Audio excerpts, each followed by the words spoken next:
Hey, thanks for tuning in to the Drone On podcast. I'm Will Gilland, and I do the marketing at Aero Velocity, and I'm also the host of the Drone On podcast. So recently, I entered into my first FPV drone race at the beginning of this year, and it really opened my eyes to another side of the drone industry that I didn't have too much experience with. And it really got me thinking about drones as a hobby, which a lot of these racers, were doing. But then also there's people like me and, do drones as a career. And, I talk a lot about our internship with Sinclair College in Dayton. We're also expanding our relationship with Butler Tech here in Cincinnati, and as well as the Ohio State University. But when my guest for today's episode reached out about being a guest on the podcast, I got super excited because I really wanted to talk about this aspect of the drone industry. So today I'm speaking with Anthony Knight of MultiGP. Anthony, also known as AK FPV, his initials.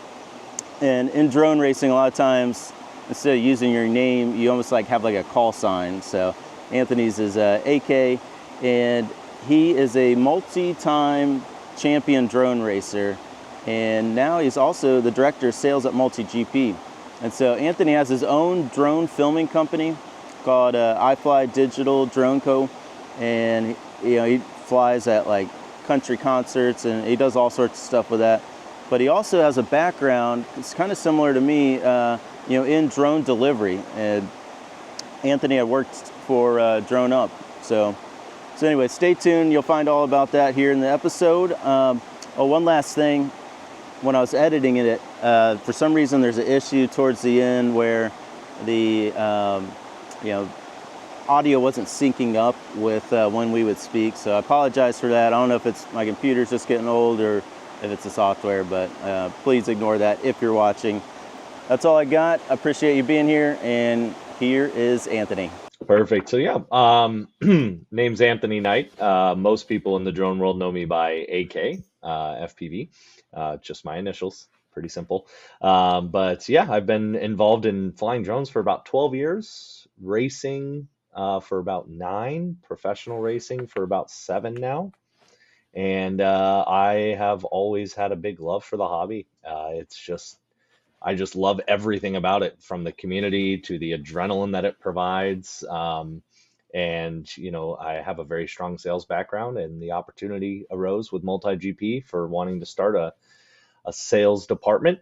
And yeah, so I was approached by the CEO of MultiGP, Mr. Chris Thomas, and he wanted me to take on this role and really just build out this entire structure and build a sales team and just go to town. So, it's a lot of work, but I'm honored to have the opportunity. So I'm excited to help grow the hobby worldwide. Excellent, excellent. And how did you get started in drone racing? Like, what was your initial step to get into kind of that drone industry? So, funny story, small story, but funny story. A buddy of mine, I was out at the park one day. He wanted to hang out. We went to the park. We're like, let's go fly our drones. Well, I had just your typical Walmart $40 drone, got a little camera on there, connects to the phone, and I was out in the field trying to fly that thing, and he had an FPV drone, and he was like, you shouldn't be flying that. You got to try this FPV. And in my mind at the time, I was like, I don't know, this is my first drone. I just want to kind of see if I like it, if it's something I even want to get into. And then he's like, here, just try to fly it one time. So put the goggles on, and it was just all uphill, maybe downhill from there. No, but I mean, just the adrenaline itself. I grew up as an amateur, almost went professional in skateboarding, and I've always kind of had a knack for that adrenaline. After a bad knee injury, that kind of killed my skateboarding career. And I was like, I need to find something that still gives me that adrenaline that I'm looking for, but doesn't beat up on my body. And that was it, man. After he put those goggles on me, I was like, all right, I'm going home right now. I'm going to research. I'm going to buy some stuff. I'm going to get this going, and like, yeah, it's just been full force ever since. So And so that kind of led you into professional racing?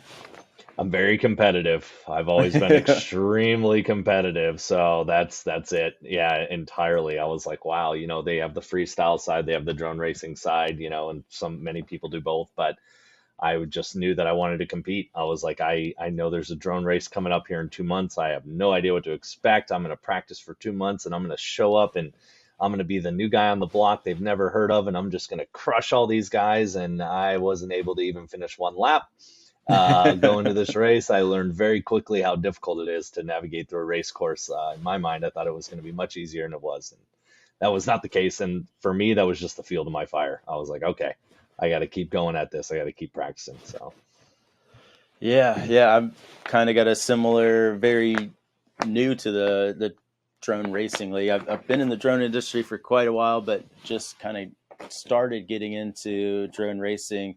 Actually, last year was the first introduction I got into it.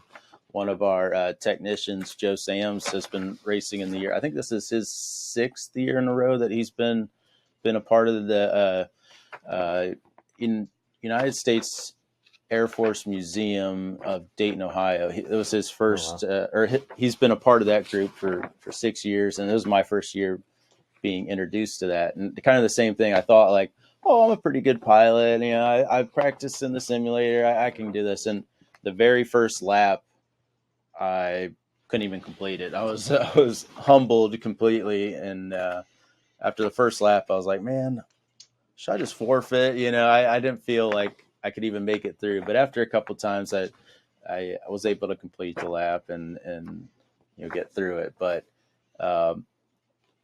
flying FPV is definitely a lot harder than flying your standard DJI, with mm-hmm, GPS hold and all that stuff. mm-hmm. And you know, it's it's pretty interesting how there's a difference between FPV and then your standard, I would say DJI people or people that have only been introduced into drones through DJI. Yeah. And,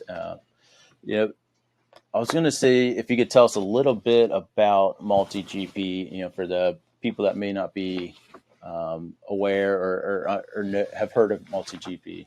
Yeah, great question. So MultiGP is a organization that was founded 10 years ago now by Chris Thomas, and he just kind of had the vision of creating a series or various events around the United States for pilots to come together and compete against each other, build those relationships. The vision was entirely to create a race series that was entirely adhering towards the pilots, not so much for the viewership, but more so for the pilot's experience as a whole. Let's create something where you get, flying courses that you've never been able to fly before. And that just built and grew into something big. I mean, now we have chapters all across the world. We're internationally known. We support all the different various chapters. We're also always encouraging new chapters to get created, and we provide them those tools and resources they need to succeed, whether that be by just like a coach to teach them how to, learn the ropes, or just anything really in any aspect. Our main vision is we just want to continue to grow the hobby and the sport of drone racing, and provide pilots the tools and resources they need to succeed, and have a good time at that. And I mean, it's really grown a lot. There's multiple major events that we host every single year now. Like the International Open is massive. I mean, that's a 5-day drone race. Wow. You're talking 10 a.m. till 4 in the morning, 5 days a Whoa. week. Hundreds, if not thousands of attendees. It's at the AMA headquarters in Muncie, Indiana. And I mean, that is just like the spectacular. That is like the mecca of drone racing, if you will. People camp, some people get RVs, some people stay offsite on Wow. Airbnbs. But I mean, you got 9 different drone courses with different types of races, whether it's 40 years and older or 50 and older, or chapter organizers only race, or, youth sports racing. There's so many different avenues. And then you have your little tiny whoops, and then you have your 5-inch drones, and then your 7-inch spec drones. There's so many different ways that you can compete. And if you fly all of it, I mean, you're in for a really good time. It can be Yeah. overwhelming at times, because there's a day I'll go and I'm like, wow, I flew 120 batteries this day. Like that is Oh just my crazy, gosh. Yeah. It really is just like the ultimate playland for those that are into FPV racing. So Wow.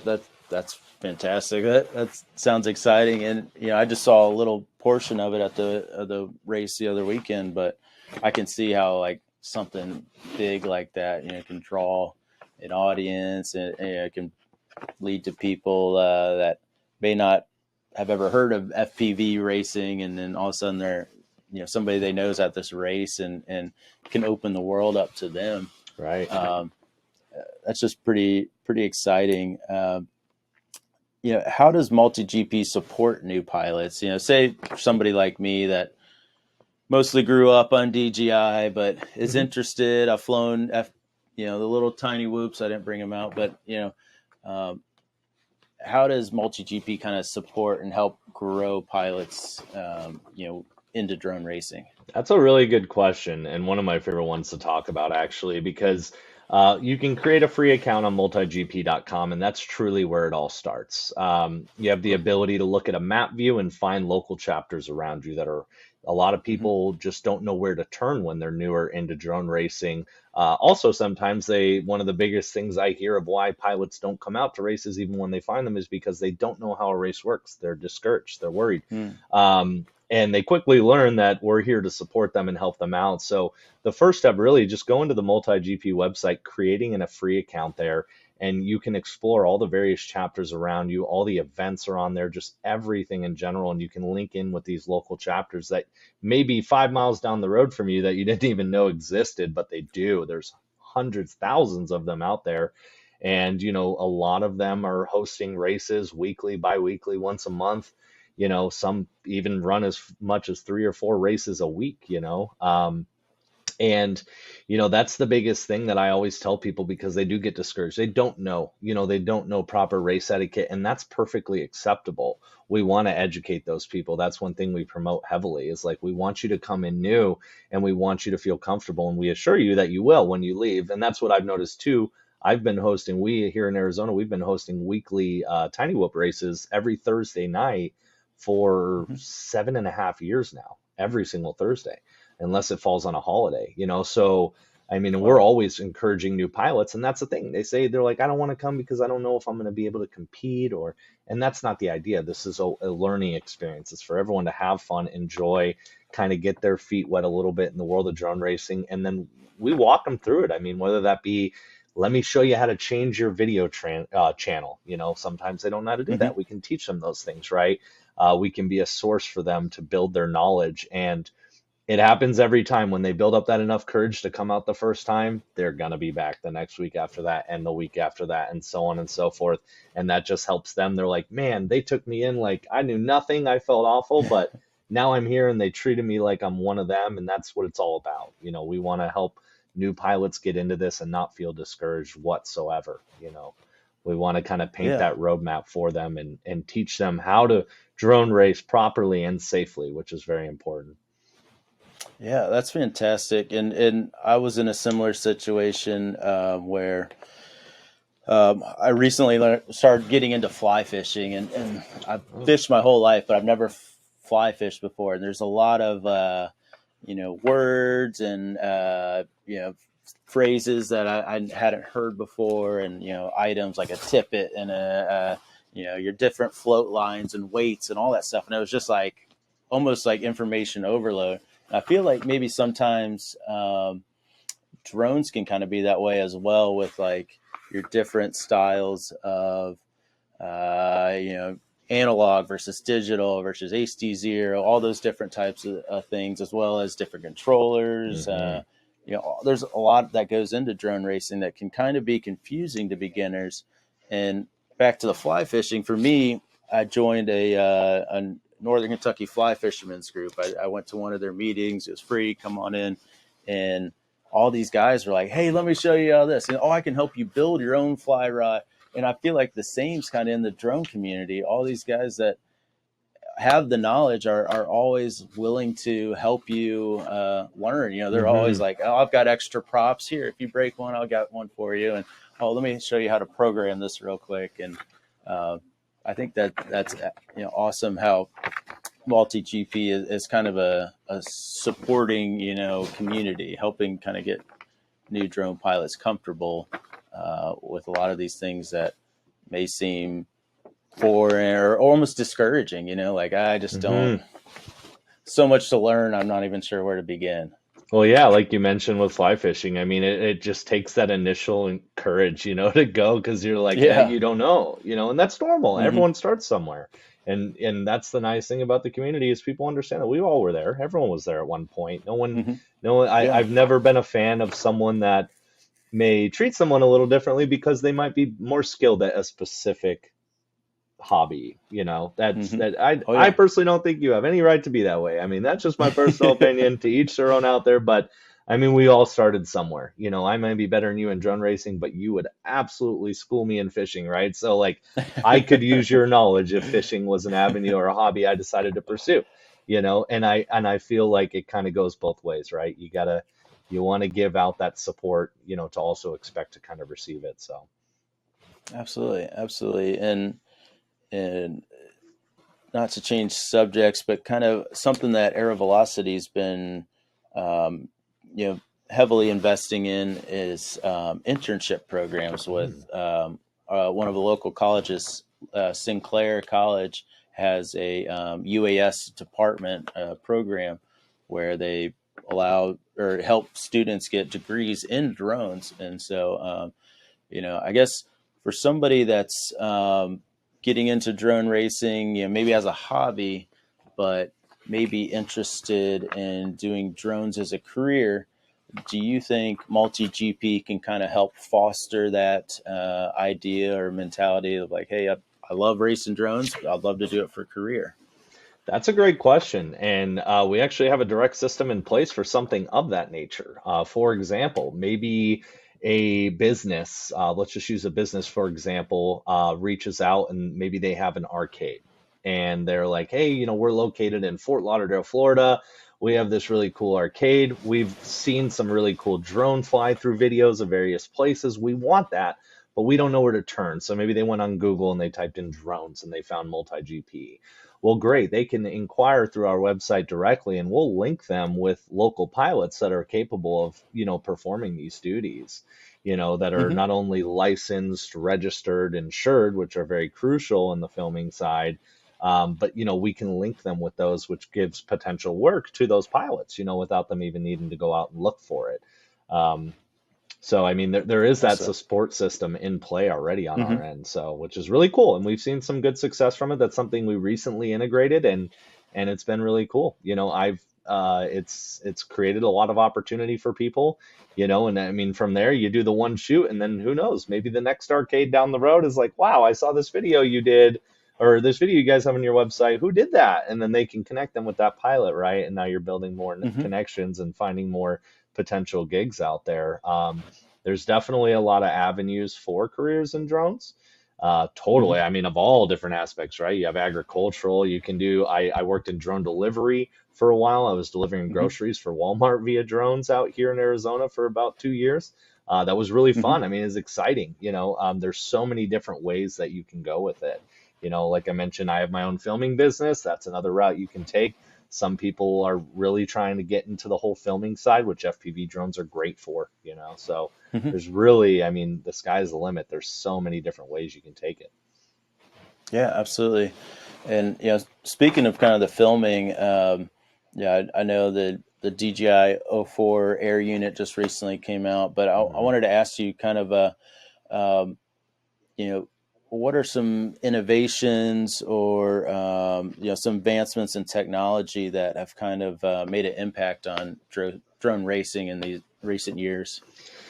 Whew, man, from where we started to where we're at now is just night and day difference. You go back and watch the 2015 MultiGP championship and see how fast those guys are in comparison to last year. It's just like night and day difference.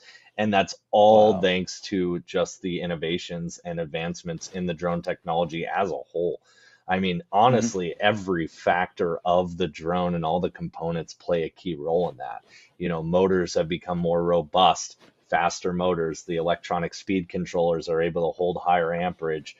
Flight controllers are just much more easily tunable. Software is adhering towards these flight controllers. The video system is a huge one.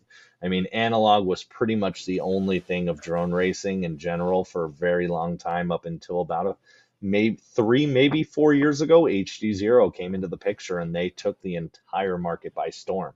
They provide a HD system that plays nicely, if you will, with the equipment that's already in play for running drone races, like the timing systems and the video Mhm. receiving systems.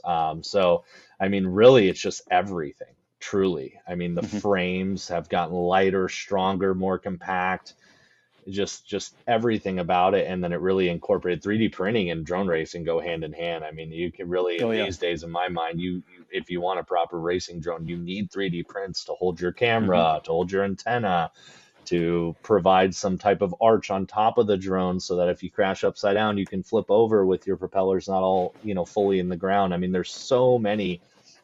I wouldn't say there's one thing in specific to pinpoint, but if I had to, I would say it's HD0 in specific. HD0 really made the game change because what you can see and how clear you can see it is going to drastically change your confidence in your ability to navigate your way through the course. Whereas years back, I'm like, I think the gate's somewhere over here. I'm going to fly that direction. I'm going off muscle memory and I hope I see it and then I'll get through it. Whereas HD0, I'm like, I see it exactly where it is, no matter how far it is. It's clear as day. I know exactly where I'm heading, right? So that really made a huge change and a huge impact. But really, everything. I mean, truly, all the components have just come such a far way from where we first started. Yeah. Kind of like cell phones. Every year they get a little bit more, a little bit faster, a little bit better camera. Yeah, drone racing's kind of the same thing. It's like better battery life, better camera, Hmm. better transmission distance. That type of stuff. And you know that's pretty cool. With some of those updates and constantly evolving. I'm sure MultiGP has to kind of of course be up on the technology, but also to ensure fairness with the competitions and make sure the competition is all on the same level playing field. Do you guys run into challenges with that?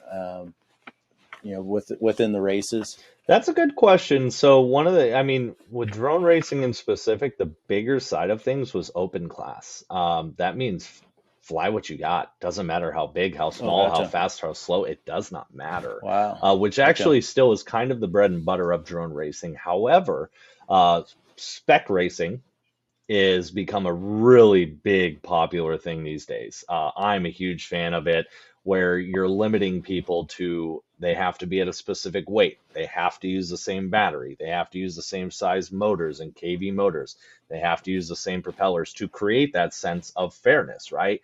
Everyone's drone in this instance should be the exact same speed. Comes down to firmware as well. Everyone's required to be on a specific firmware that they even have locked hexes on to where you can't make specific adjustments on these firmware so Hmm. that you can't try to make your drone a little faster than everyone else's. So then that just shines entirely on pilot skill, right? So there is definitely series out there. One thing we're really, that's new to MultiGP-ish, we've had a little over, actually just about a year now, is our ProSpec series. Um, we actually just launched the whole ProSpec page on our website recently that tells you about the spec. So you know exactly what components you need to buy to be involved in it. And that is Hmm. really something that we're trying to grow tremendously, mostly on the audience driven side, because Hmm. we have some big plans in the pipeline here for creating an audience driven side of MultiGP. We've always been about the pilots, creating the best experience possible for the pilots. But now that we're so established and have built a big following of where we're at now we're ready to take it to the next level and create a series that's entirely driven around the audience. We did a huge event in Sharjah, just outside of Dubai, last April, and that Wow. event was absolutely phenomenal. I Hmm. mean, we invited the 16 fastest pilots around the world. I mean, we had literally the 16 fastest guys you could think of out there competing, and they were handed the drone. Like, it's not their own drone. It's like, here, we built Oh, this. wow. They are all the exact same. You can't change Uh-huh. anything. We'll just connect it to your radio and that's it. Go for it. So, Wow. and we had thousands of people in the stands and it was a really exciting event, super exciting. So, That's really cool. I picture like the Indianapolis 500 of drone Yeah, racing. exactly. Uh, yeah. What are some of like the the purses or the payouts? If you win that type of competition. Well, I mean, it definitely varies. But on something of that level, I mean, we've seen as high as $150,000 for first place, American Wow. USD, right? And I Wow. personally feel it's only going to grow from there as the sport Hmm. continues to grow. I mean, it is a niche hobby, but it is starting to get that recognition. But I've seen, the various prize pools, it really just depends. But I've seen as high as 150,000. Actually, I take that back. There was a race in Dubai many years back that there was $1 million payout. Wow. That someone won, and that's just like that's crazy to me. It's like you won $1 million in drone Yeah. racing. You know, it's Wow. crazy, but Yeah. That's awesome. Yeah, especially I think a lot of people think of drones as just a hobby or just something fun or take pictures with, and now you're kind of seeing another aspect of drones, and it's still kind of in its infancy. Wouldn't you say? How long you said you've been in? 10 years, roughly. first drone like 12 years ago, actual racing about a 12 years little ago. over Gotcha. almost 9 years in actual racing side of like FPV side, but yeah. Yeah. So it's still kind of relatively young, but it's been around long enough to set up kind of all those you know different specifics, and that now that the you know market is constantly updating with new innovations and stuff like that. What does it take for you to qualify in a multi GP championship? Like, from somebody that just starting out, what would it take to kind of get into one of those races? That's a good question. So we have a season that's actually about to kick off here in a couple weeks, which is called the MultiGP Global Qualifier. First step is making sure you have a chapter established through the MultiGP website, and or be a member of it. You don't have to create your own chapter. Granted, we do encourage it if there isn't one close by, but essentially you link up with a chapter. They're going to schedule it, put it on their events page through the MultiGP website, and you just go and attend. The global qualifier is an open class format. You can fly anything. I mean, you could go fly a tiny whip if you wanted. Chances are you won't be leaving home with it when a 5-inch drone doing 100 miles an hour hits it, but you can, right? So essentially, you go to these global qualifiers. There's an unlimited amount of them you can attend. I mean, if you want to travel and go to all the various ones, go for it. More than welcome to do that. And ultimately, your goal at the end of the day is to set down your best 3 consecutive lap times, right? So 1, 2, 3, 2, 3, 4. It can't be lap 1, 2, 5, right? It has to be consecutive in a row. And then once that, given that chapter is of course established with MultiGP, the race director will then submit the results to the MultiGP team, and then those will get posted on a leaderboard online. Now the tracks have requirements. Everyone has to measure them out. Everyone has to use the same size, what we call gates that you fly through. They all have to be the same size, which is a 5 foot by 5 foot opening. And again, you got to measure out the entire track to make sure it's to scale. You have to submit before you run the race of what your measurements are to make sure they're correct and they get approved before you operate, because they want to make sure any chapter around the world can run the exact same course. We're all flying the same course, just at our local fields or with our local chapters is all. And to qualify, it's gotten a little bit more difficult over the last couple of years. It used to be top 150 on the leaderboard would get into the pro class.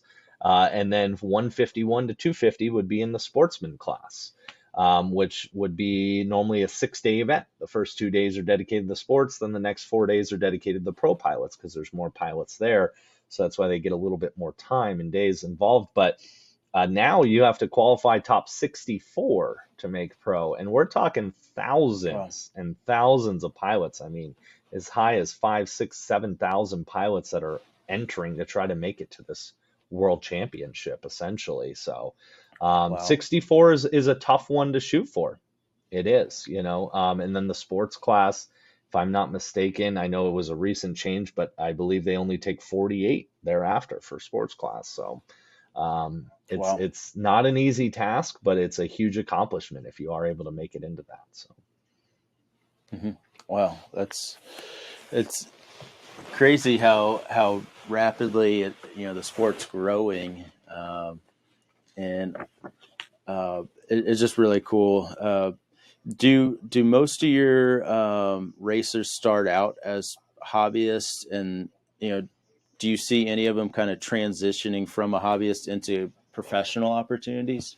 Yeah, I mean, I've seen tons and tons of people turn it into professional opportunities. Absolutely. I mean, in the side of drone racing, I mean, it's, there's definitely opportunity there, but you definitely need to be at the top of the game there. So, I mean, your dedication has to be huge. But I mean, I personally feel the avenues of finding careers with drones in specific that really opens up a lot. Hmm. Because there's just like I mentioned earlier, there's so many different avenues of drones you can create careers out of. And I've noticed that a lot of the guys that are in FPV drone racing work in some form of drone company. It's very common these days, whether that be something on the side of DoD work with the government, or military or Hmm. agricultural, like shared before, or tower scans. I've done those before, scanning towers for like T-Mobile. I mean, Yeah. really, it's endless, and you see drones being used more and more and more in commercials, movies, even now these days. I mean, the Super Bowl, for example, a good friend of mine, Evan Turner. Uh, Hmm. I mean, he is like one of the most well-known names in FPV drone racing. He works for a company known as Beverly Hills Aerial out of California, out of Los Angeles, Hmm. California, if I'm not mistaken. And I mean, he's just constant.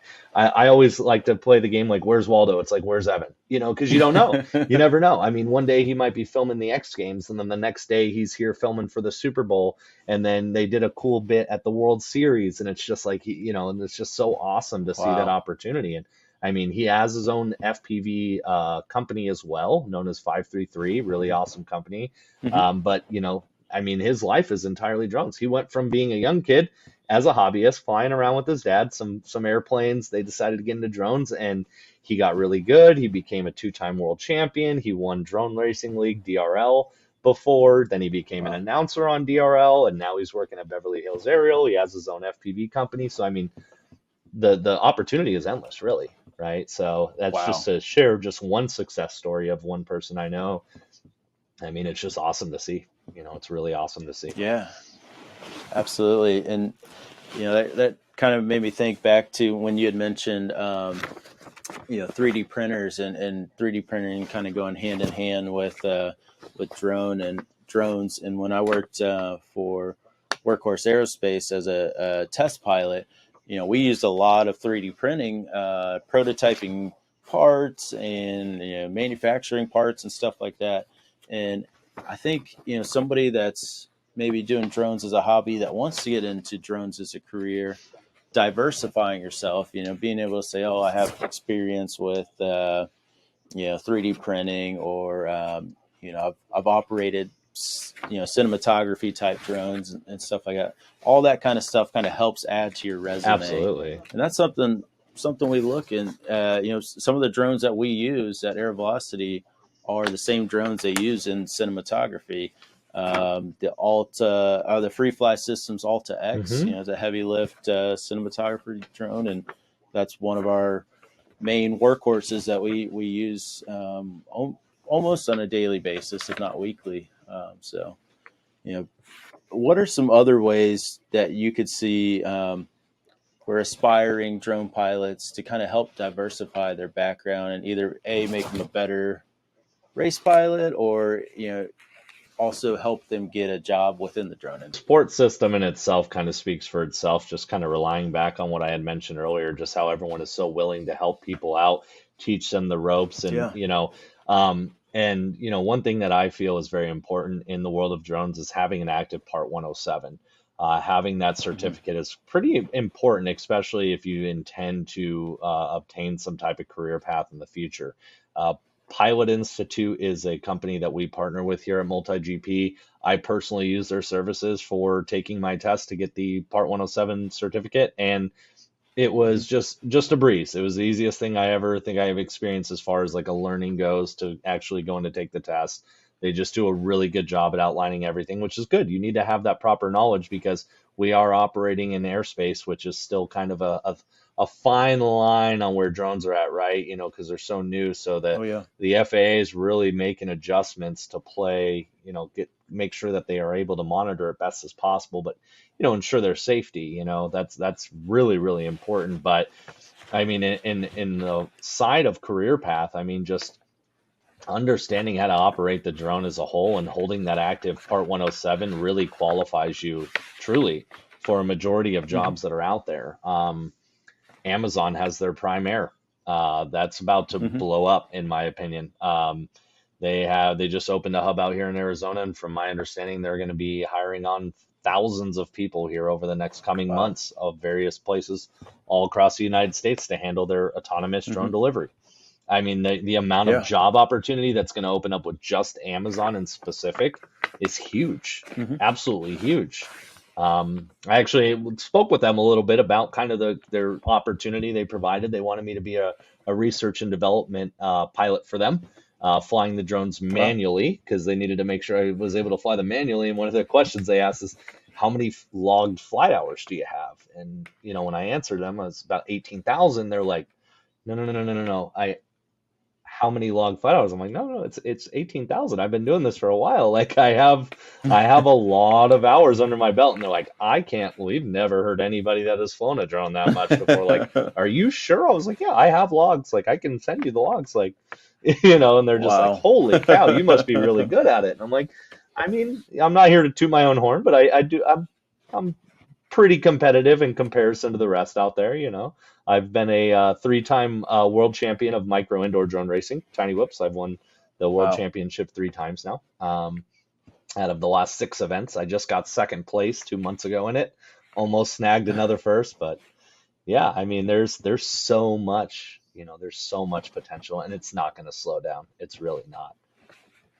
Yeah. Yeah. And you'd kind of mentioned, it made me think of kind of like the network that MultiGP, you know, provides. That's something that's still very much alive and working within the drone industry. A lot of times it happens to be who you know. Um, for instance, I'm friends with the CEO of Anzu Robotics, Randall Warness, and one of his friends was looking for a position, and we were able to help, facilitate and get him hired on here at Air Velocity.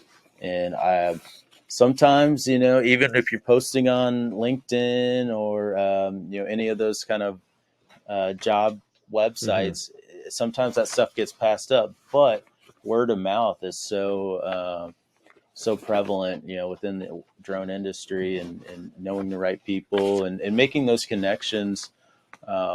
It's just really awesome. And I think that's something that MultiGP can really help with is, somebody that's new, or, maybe it's not even somebody that's new. Maybe it's just somebody that's like, I've got an application, but I don't have the right company to do it for me. Hmm. Just having those kind of conversations is what's really awesome, or what I think is really cool about MultiGP. Yeah, I agree. I Uh, definitely agree. yeah.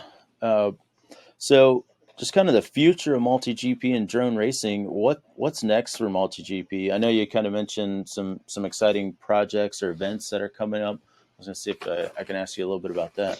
Yeah, I mean, we're always going to stick to our roots. We're always going to make sure that we provide the best pilot experience possible out there. That's not something we're going to stray away from whatsoever by any means necessary.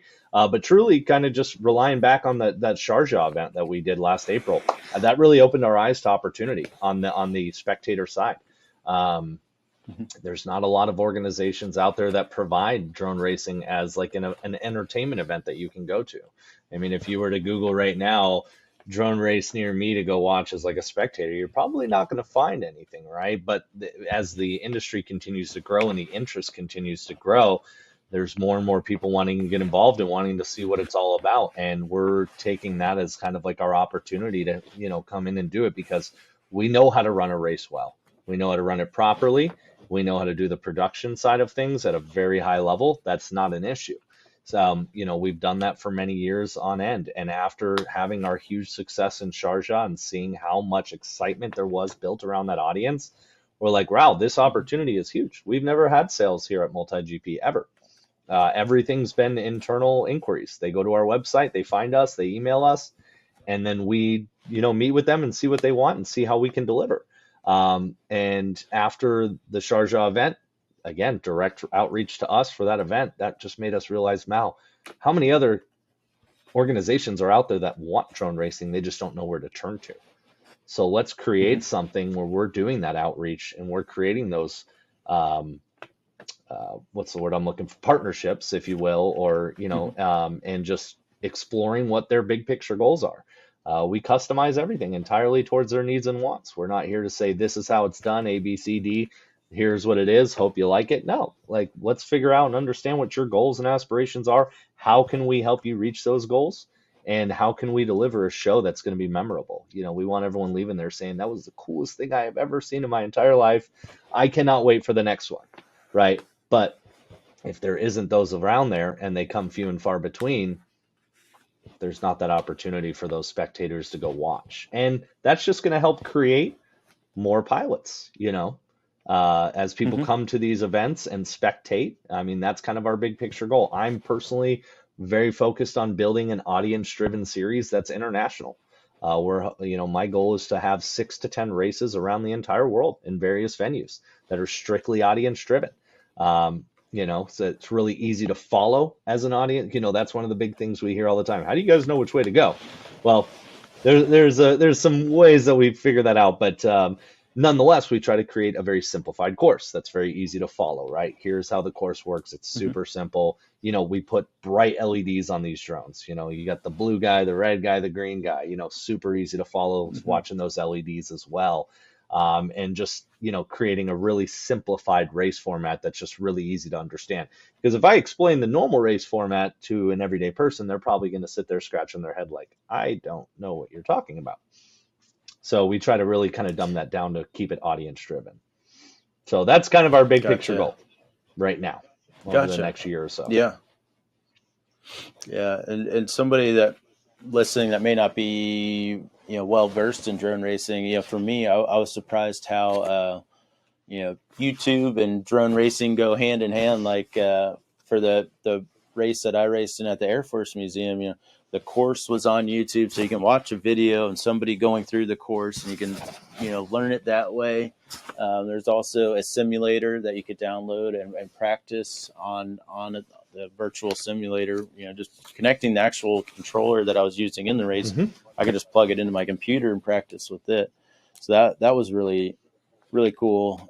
But for somebody that's never even seen a drone race, I think being able to kind of see that and follow along is really cool, and it kind of opens them up to, hey, maybe I could try this someday, or let me try it on the computer first before I go out and actually buy a real drone and stuff like that. Yeah, that's one thing I always suggest too to new pilots. I mean, if they're like, "How do I get into this?" I go, "Man, it can be expensive, and you're gonna want quality gear, especially if it's something you're gonna truly put your heart and soul into. But the best way to start is on a simulator, like you said.